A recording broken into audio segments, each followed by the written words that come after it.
Day one of mandatory minicamp is in the books, and we got a new star, new Mr. August. It's Locked on Lions. You are Locked On Lions, your daily Detroit Lions podcast. Part of the Locked On Podcast Network, your team every day.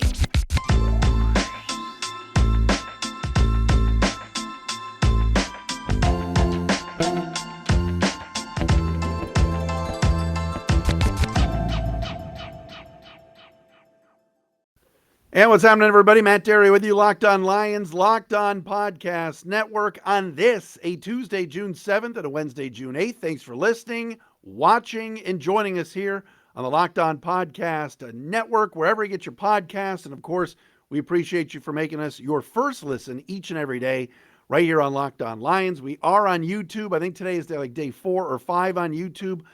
I've been tinkering with audio. I've been working with different microphones. I'm doing the best I can. So I know a lot of people are like, you messed with this thing, you messed with that thing. Give it time. As long as you can hear it and see it, we're up and running right now. We are continuing to work at it. And so we apologize for that if you don't love the audio quality. I'm working on it. That's all I got to say. Thank you for watching. Thank you for listening. Subscribe to the YouTube page, comment, tell your friends, watch it each and every day. Find us on Twitter at Derry Speaks, Dery Speaks, at Locked on Lions on Twitter, and also the Matt Derry Facebook fan page. Coming up today, all you need to know about day one at minicamp. I hit up one of my sources inside Allen Park today, and I asked who the best player was in day one at minicamp, and you're not going to believe the answer. You won't believe it. I'm going to tell you about that coming up momentarily on the program. Also today, attendance. Lions had very good attendance for mandatory minicamp, first of 3 straight days. We'll tell you who wasn't there, what Dan Campbell had to say about that, coming up on the program as well. Lions are kind of this hotness, right? Except, what are the odds out in Vegas that the Lions sneak in as a wild card? We will touch on that as well on the program today. And TJ Hockenson speaks, not Derry speaks. Hockenson speaks. What did he have to say about a new contract and what he wants? You know, with year 4 here, a 5th-year option picked up, but a lot of these guys after year 4 get brand new deals and get long-term contracts and get paid like they believe they should be paid. TJ Hockenson is one of the lower-paid tight ends, but he's a top 10 tight end in the game. We'll touch on that as well here on the program today. We thank you for listening, watching, and all of that. Yes, a little spiffed up here. I'm looking good today in my suit. Shout out to my boy Ron Studley and the folks at Ashley Middle School today out in New Baltimore. Had a chance to be a part of their reading contest today. It was awesome. My boy Dave Llewellyn from Channel 7 was also there today, reading to the kids and asking a lot of trivia questions. And everybody out at Ashley in New Baltimore was just awesome. So thank you. Shout out to them and Ron and the crew over there. All right. So, you know, as you guys know, I'm not a reporter. Okay. We do the podcast, we do the video show, we do all these things. And one thing that I am not is a reporter. I have been a reporter in the past, a radio reporter. I've covered locker rooms. I've done all that stuff. I leave the reporting to the reporters, and I think the Lions have really good ones. I think the best beat writers in town reside in Allen Park. I truly believe that. And I've mentioned them before, whether it's Justin Rogers, Dave Burkett, Kyle Meinke, Ben Raven, Tim Twentyman, Mike O'Hara, Jennifer Hammond, who covers the team for Fox 2, Jeremy and Eric and the folks at Pride of Detroit, Jeff Risden at Lions Wire, John Macaroon, everybody that is down there that covers the team regularly, I think do a whale of a job. If I'm leaving anybody out, I apologize. We've had plenty of them on the show. Chris Burke from The Athletic, all these guys, they really do a fantastic job. I am not a reporter. On this program, we give you opinions, good guests, and good content every day. That's all I can try to do for you. I also, though, have sources on the inside. And I talk to people and they text me, hey, here's what's going on at practice. Good sources, decent ones. Some of my better ones have moved on, unfortunately. People that I knew when I was there. And today I texted somebody on my way home today from my 9-to-5 job. And I said, hey, tell me who the best player was at day one of minicamp. Do you know the answer that I got today? Are you ready for this? David Blau. I swear to God. David Blau. And I'm like, what? David Blau? And they're like, yeah. Tim Boyle struggled at minicamp. And Jeremy Reisman or somebody wrote about it today at Pride of Detroit as well. That he had a bad minicamp, but that David Blau threw like 3 touchdown passes when he was working with the first group and did a better job than Tim Boyle. Now, apparently Boyle came in, and I didn't get this from my source. I read this at Pride of Detroit. Apparently Boyle came in later and did a nice job too. But Boyle really has struggled. And David Blau started off as the number 2 quarterback today and really did well. And so yesterday we touched on the positions to really watch in this mini camp. Mandatory minicamp, wide receiver, linebacker. And I mentioned quarterback because I want to see what Jared Goff does in a Ben Johnson-led offense. That's what I want to see. And I was surprised to see today and hear today that, that this is the case, that David Blau played well. Now, again, David Blau last year was the backup quarterback at the start of the season when Jared Goff, when Tim Boyle was hurt. And I think Tim Boyle broke his thumb or whatever in the preseason. And so Blau was the number 2 quarterback. And I always go back to that Pittsburgh game because Jared Goff got hurt in like the first series, could barely move his arm, could barely throw the ball 5 feet. And Dan Campbell said, screw it. We are going to stick with 16, and we are not going to put anybody else in the game. And that included David Blau. He never got a chance to play. If you recall, it was a couple of Thanksgivings ago David Blau had to play when the Lions were decimated at quarterback. I'm not thrilled with what the Lions have at backup quarterback. I've said that if Patrick Mahomes gets hurt and Chad Henne has to play, yes, the Chiefs are going to be in some trouble. But I'd take Chad Henne over either one of the Lions' backup quarterbacks. I think the Lions' backup quarterbacks stink. David Blau seems like a great guy. His wife is in the Olympics, all these things. Tim Boyle, Green Bay people hyped up last year. Oh, you're going to love him. He's going to push Goff for the job. When Tim Boyle played, the Lions had no chance. He was terrible. And so I think it's a problem. But I never thought in a million years that I would hit somebody up today that was there and ask them, hey, who do you think looked the best and did the best at minicamp on day one? Who gave you the best first impression? And I'm reading that David Blau was lighting it up. Like, wait a minute, what? That's the answer I got? But that's the answer I got. Change at backup quarterback. Blau threw 3 touchdowns to Trinity Benson. Oh, a Trinity Benson sighting. Ooh, yeah. Quintez Cephas and DeAndre Swift. Wow. Now, again, remember, Jeffrey Okudah is out. Jerry Jacobs is out. Melifonwu didn't practice. And Deshaun Elliott, the new safety from the Ravens, is also not practicing. So maybe David Blau is lighting up a decimated secondary. I'm just telling you I asked who did well, and that's the answer that I got. Okay? Coming up next, attendance. How was it today? Who was missing? We will tell you right here on Locked On Lions. First, Bet Online is your number one source for all your betting, stats, and sports info. Find all the latest sports developments, news, and odds, including this year's NBA Finals going on right now. NHL Conference Finals. Edmonton is out by Ken Holland. Ken Holland has like McDavid and Draisaitl. Couldn't even get to the finals with the Oilers. Avs moving on. It's not the Colorado Avalanche. It's the Colorado Arrogance. Remember Art Regner?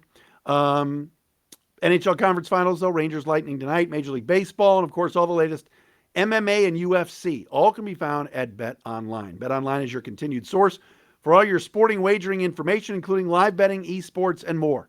Head to the website today or use your mobile device to learn more about the trends and the action. Bet Online, it is where the game starts. And, oh, by the way, let's talk about our friends at Rock Auto. Why would you possibly go to a chain store or one of these other shops to get your auto parts? No. You don't do that. you go to rockauto.com. They are the best. Why endure long lines or pointless discussions with people that you do not want to have? When you can go to rockauto.com and get great low prices and great service right there on the internet or on your phone or tablet. Save time and save money when using Rock Auto. They got everything you need: brake parts, tail lamps, motor oil, and even new carpet. Go explore their easy to use website today to find the solution to your auto part needs. Head to the website now, rockauto.com. Use the promo code LOCKEDON. Put it in the How Did You Hear About Us box so they know that we sent you. Amazing selection, reliably low prices, all the parts your car will ever need at rockauto.com. All right, so today Dan Campbell met with the media before the team went out on the field for their mandatory minicamp first practice today. Now, other places and in other teams, you've got guys holding out. You've got guys not around. You got guys, Kenny Moore III with the Colts. He's not happy with his contract, but he's there, but he's not on the field. All these things are going on. Here in Detroit, buy-in is huge. You heard me. Buy-in is huge. I was talking to somebody today at this event, at this book event I was at this morning, and they're like, are the Lions the team that has the best chance of winning right now in the city? And I know that's like an old 97 won the ticket bit, like, hey, it's Sunday afternoon at 4:00 and I need phone calls. So who's the team that has the best chance, right? But no, seriously, people are excited about this Lions team, and a lot of it is due to the buy-in. So today, Dan Campbell announced that everybody was going to be there at mandatory minicamp today, except one, and that is defensive tackle John Pennicini, who has an excused absence. Campbell was asked where he was, what's going on, and Campbell said he was going to talk to Pennicini tonight and likely see him tonight, but that he is excused. And that's it. That's it. But otherwise, everybody else is there. Now, other than Pennicini, who else was not spotted at practice today? None other than surprise second-round pick Josh Pascal, the edge rusher out of Kentucky. Hasn't practiced, hasn't taken part in minicamps, OTAs or now mandatory minicamp, and is the only rookie that remains unsigned. Why? Everything's slotted. This is dumb. The Lions need everybody there. Their attendance is good. I'm telling you all about the culture and how people are bought in, and this is great. The one guy that I think many of us want to see and see how explosive he is, and if he can get some reps at a loaded position, Josh Pascal is apparently not there, at least not practicing. There, but not practicing. No one knows why. Players have practiced before, both at OTAs and minicamp. Remember, there's no pads on, without contracts. At least rookies have done it. But right now, at least on Tuesday, June 7th, the first day of minicamp, Josh Pascal is a no-show, or at least not practicing. So there have been 2 practices open to the media, and he has not been there. Players that were there today that did not practice, Jamison Williams. And by the way, I'm not sure if any of you have watched some of the videos that the Lions posted yesterday about Media Day. Jamison Williams just looks like a stud in his uniform, number 18 uniform. But he's not practicing. Neither are the 2 tight ends, young tight ends, James Mitchell or Derek Deese. Romeo Quaro, of course, is coming back from season-ending surgery last year. Ifeatu Melifonwu, Jerry Jacobs, and I mentioned before, Deshaun Elliott. Elliott is a new person added to the injury list. Not sure what his story is, but he was not out there with the team at practice today. I'm excited that they're starting up a little mini camp, a little 7-on-7, little competition. And, like I said, I mean, the young receivers, everybody got in on the act today. It seemed like the offense was ahead of the defense. Blau had the big day. But what's good is that other than Pascal, I mean, and Pennicini, who's excused, everybody's ready to go and excited about being there. And, Dan Campbell made a comment today that this team is intellectually better than they were a year ago. In terms of they're more prepared, they seem smarter. Last year, the schedule was a disaster. You had the COVID situation. Team was not able to get guys in and out of the building like they wanted to. You had a first-year head coach that, quite honestly, other than a little interim stint with the Dolphins, was a rookie coach. You had a rookie general manager. And now, year 2, with the entire staff back, sans the linebackers coach who was fired, and it's just exciting. Like, I'm not sitting here telling you they're going to win 10 games or go to the playoffs, but it just seems like everybody's on a string and everybody is on the same page, which I think is very, very good. All right, what about TJ Hockenson and what he had to say today? I find it very interesting that, Hockenson, look, it can be very simple for Hockenson. He could elect to, I don't know, not speak to the media or kind of duck questions in regards to his contract situation. But TJ Hockenson today said the following, quote, "That's a whole lot of money that's out there. It's life-changing." Because remember, David Njoku just signed 4 years at $13 million a year. Hockenson's better. Quote, "I'm already in a situation where my life has changed, so all I really want to do is win. That's all I care about.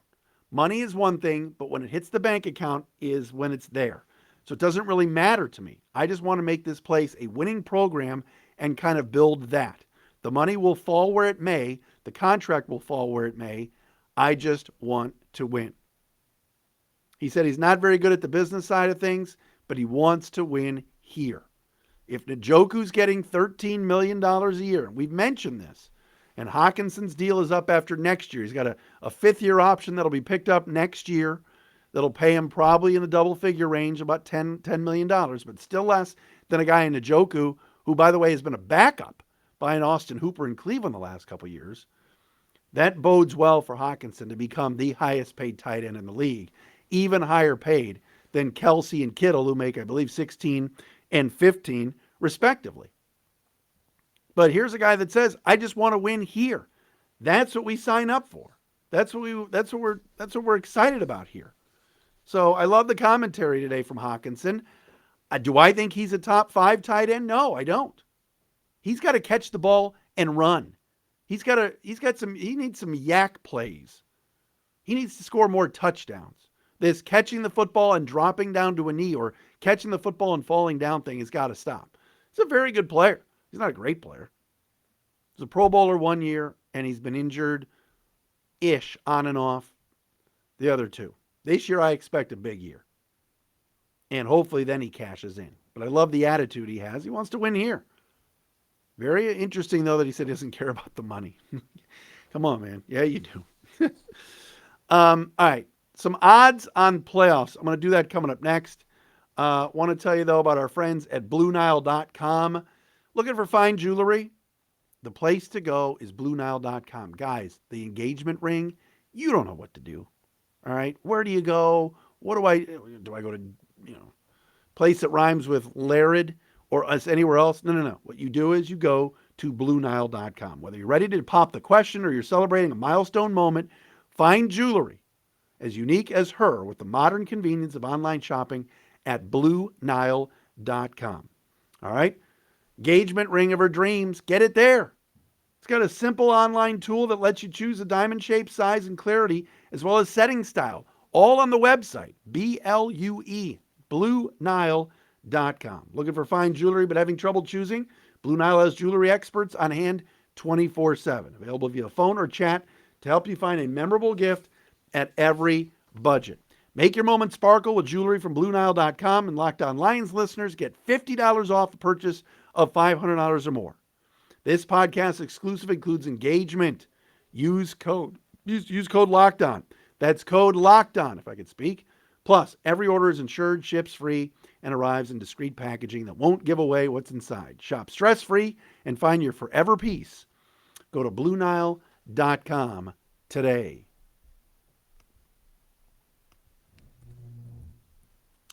All right, folks, I figured that our friends at BetOnline, your online sportsbook experts, would be nicer to our friends, the Detroit Lions, when it comes to odds on making the playoffs in the NFC. All right, people are talking about the Lions to making the playoffs. People are whispering.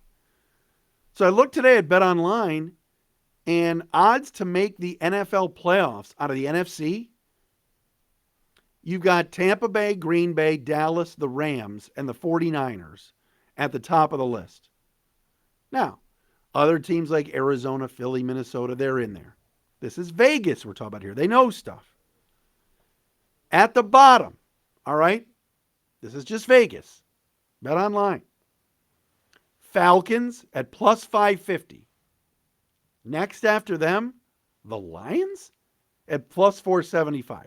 I'm not telling you this team's going to the playoffs, but I'm telling you Carolina being at plus 450, Seattle being at plus 360, Chicago being at plus 310, and the Giants being at plus 250 is a joke. The Giants, Bears, Seahawks, and Panthers are not better than the Lions. This surprised me.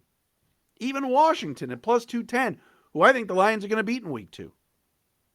So Vegas not thinking what we're thinking, which is maybe this team sneaks up on people. Just wanted to throw that out there for today. We thank you for listening and making us your first listen each and every day here on Locked On Lions. We are back tomorrow. Be safe, everybody. Subscribe here on YouTube, and we'll talk to you again tomorrow.